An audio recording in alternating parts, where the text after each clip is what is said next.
Good night, tata, আবার কালকে দেখা হবে। চলো bye bye, bye bye bye করো, বাই বাই।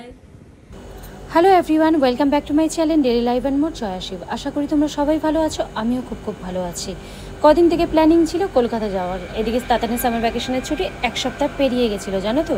আর কালকে না মানডেতে আমাদের যাওয়ার কথা ছিল, তার জন্য পোস্টপন করে আজকে টুইসডেতেই চলে যাচ্ছিলাম।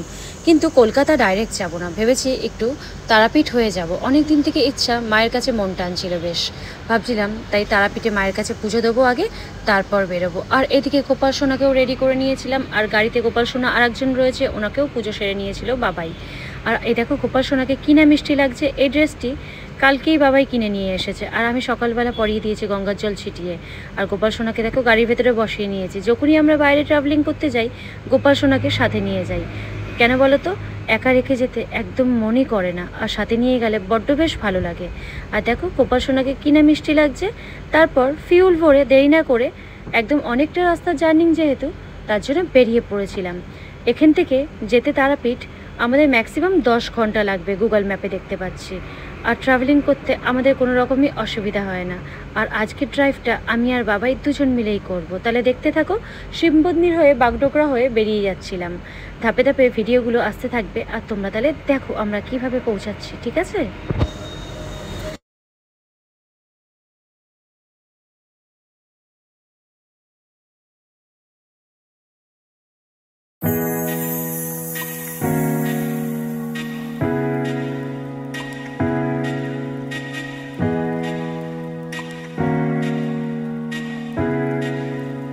আমরা চলে আসলাম ঘোষপুকুর টোল প্লাজা, প্রথম টোল গেট।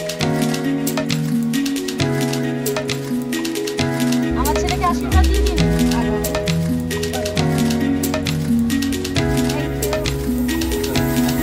আসলাম।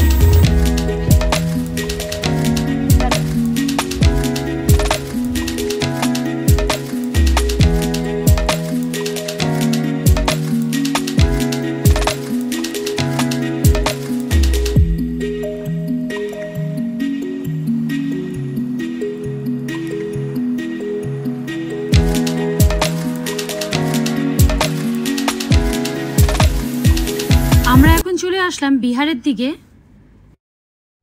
ইসলামপুর পেরিয়ে রায়গঞ্জ হয়ে বিহারের দিকে বেরোচ্ছি। অনেকটা টাইম পেরিয়ে গেছে, যেহেতু প্রচণ্ড খিদে পেয়ে গেছে, তাই রোড সাইডে একটা দোকানে দাঁড়ালাম। সেখানে একটা ভাজা সবজি আর দুটো রুটি দিল, আর একটু তরকা ডাল। যাই হোক, খেয়ে দিয়ে আবার তারাপীঠের জন্য রওনা দিলাম। দেখো বন্ধুরা, এই ব্রিজটা নতুন তৈরি হচ্ছে, আর বেশিরভাগই যেই ভিডিওগুলোই দেখি এই রাস্তাটার, তখনই এই ব্রিজটাকে দেখা যায়। আর কি না সুন্দর লাগছে ব্রিজটা। বন্ধুরা, আমরা চলে আসলাম এখন ফারাক্কা রায়গঞ্জ টোল প্লাজা।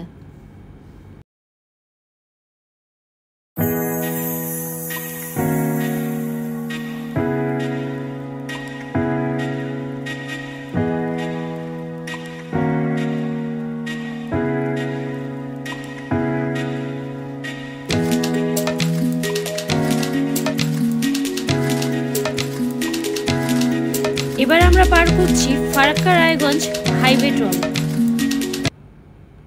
যখনই ট্রেনে করে জার্নিং করতাম তখনই ফারাক্কা ব্রিজটা দেখতে মানে এতটা সুন্দর লাগতো, আর চলে যেরকম শব্দ। আজ যেহেতু গাড়ি করে জার্নিং করছি আর তাতানকে দেখাচ্ছি, তাতানের তো বড্ড ভালো লাগছে। কিন্তু দেখো কি না ট্রাফিক। তারপর আবার চলে আসলো আর একটা টোল। আমরা টোটাল 5খানা টোল পার করছি। আর একটা ব্রিজ চলে আসছে, দেখো সব নতুনত্ব, খুব সুন্দর লাগছে দেখতে, আর রাস্তাগুলো ঝকঝক করছে।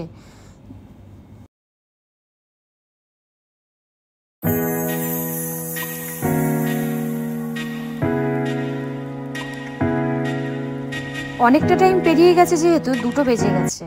আর আমরা দেখো 2টো বেজে গেছে যেহেতু লাঞ্চ করতে ঢুকে পড়েছি। কোথায়? একটা ছোটোখাটো রেস্টুরেন্টে। ঢুকে পরেই ভেজ খাবারে দিল আমাদের ভাত, ডাল, একটা ভেন্ডির তরকারি।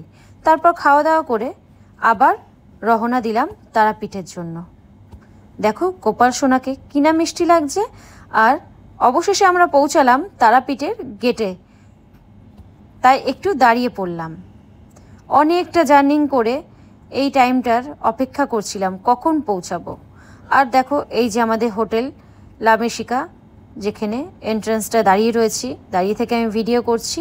ফার্স্টে চলে যাচ্ছি আমরা একটু ওপরে, যে রুমটা যেহেতু অনলাইন বুকিং করেছিলাম একটু চেক করে নেব তাই। আর এটা হলো হোটেলের রিসেপশন।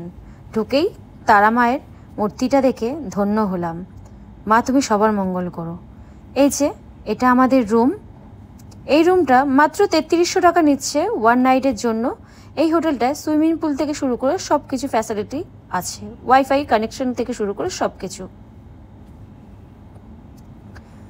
আর এই দেখো আমাদের বেলকনি থেকে ভিউ দেখা যাচ্ছে, নিচেই সুইমিং পুল আছে, বড়দেরও আছে এবং চাইল্ডদেরও আছে।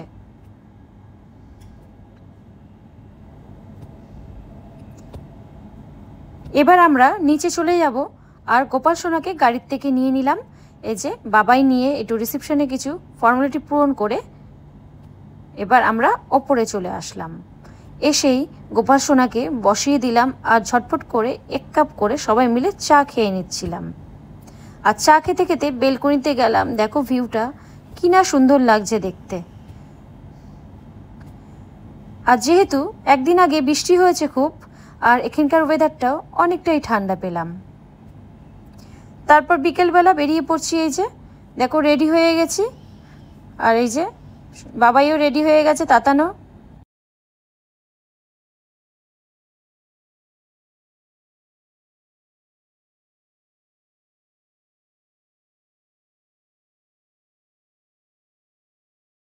সবাইকে গুড ইভিনিং। আমরা চলে এসেছি তারাপীঠে হোটেল লা মেক্সিকা। আচ্ছা, কত ঘন্টা জার্নি করেছি বলো? আমরা 8 ঘন্টা লাগলো শিলিগুড়ি টু তারাপীঠ আসতে। মানে 10 আওয়ার্স লেগেছে। আমরা 1 ঘন্টা 1 ঘন্টা করে রেস্ট করেছিলাম, লাঞ্চ করেছিলাম, ব্রেকফাস্ট করেছিলাম টোটাল, তাই তো? তার জন্য তাহলে এখন আমরা কি করব? বেবি করে ঘুরে আসি। চলো তাহলে আশেপাশে দেখে আসি একটু। কালকে তো পুজো দেবো, বেলা পড়ে গেছে, খুব টায়ার্ড হয়ে গেছি। আমরা একটা টোটো রিজার্ভ করলাম আমাদের আশেপাশে দেখাবে বলে। হ্যাঁ 400 টাকা দাদা বলছিল, 300 টাকায় কথা হলো। যাই তাহলে আশেপাশে ঘুরে আসি। আশেপাশে দেখো কত হোটেল। আমরা 2-3টে মন্দির দর্শন করব বলে টোটো রিজার্ভ করে যেহেতু বেরিয়ে পড়েছি, আর একটা একটা করে মন্দির দর্শন সেরে নিচ্ছিলাম। ঢোকার পরেই কৃষ্ণ ঠাকুরের তিলক পরিয়ে দিল। আর দেখো কি সুন্দর লাগছে সবাইকে আমাদের। আর একটা একটা করে ঠাকুর দর্শনও করে নিলাম।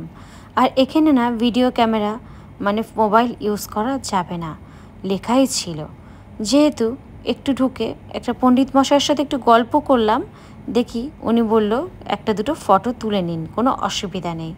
তাই একটু ভিডিও সেরে নিয়েছিলাম। আর কিন্তু বারে বারে লেখা ছিল 2000 টাকা ফাইন যদি ভিডিও করি কোনো মতো দেখে। যেহেতু উনি বলেছিল তারপর জন্যই আমি ভিডিও করেছিলাম। তারপর চলে গেলাম একটু ইস্কন মন্দিরে। আর ইস্কন মন্দিরে তো পুরোপুরি লেখা ছিল ভিডিও করা যাবে না ভেতরে, তার জন্য আমি ভিডিও করতে পারিনি। আর মন্দিরটা দেখে খুব ভালো লাগছিল। আর দেখো বাইরের আলপনাটা কি না সুন্দর লাগছে দেখতে। আমি তার জন্য ভিডিওতে তুলে নিলাম তোমাদেরকে দেখাবো বলে। তারপর চলে যাচ্ছি দেখো এখন আমরা তারাপীঠ মন্দিরে, যেখানে পান্ডা ঠিক করতে হবে তার জন্য। আর এখানে আসলাম, প্রচণ্ড পরিমাণে ভিড় আর প্রচণ্ড গরম লাগছে, সমানে ঘেমে যাচ্ছি। আর ঢোকার সাথে সাথেই মায়ের ভোগের প্রসাদ পেয়ে গেলাম। দেখেছো কি ভাগ্য যে মায়ের ভোগের প্রসাদটাও হাতে পেয়ে গেছি।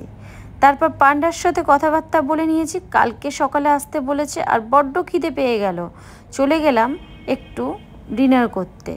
এই যে রাতের তারাপীঠ দেখতে পাচ্ছ তোমরা, আর আমি চলে আসলাম আমাদের হোটেলের সামনে। চলো নেক্সট ব্লগে দেখা হবে কালকে। সবাই ভালো থেকো।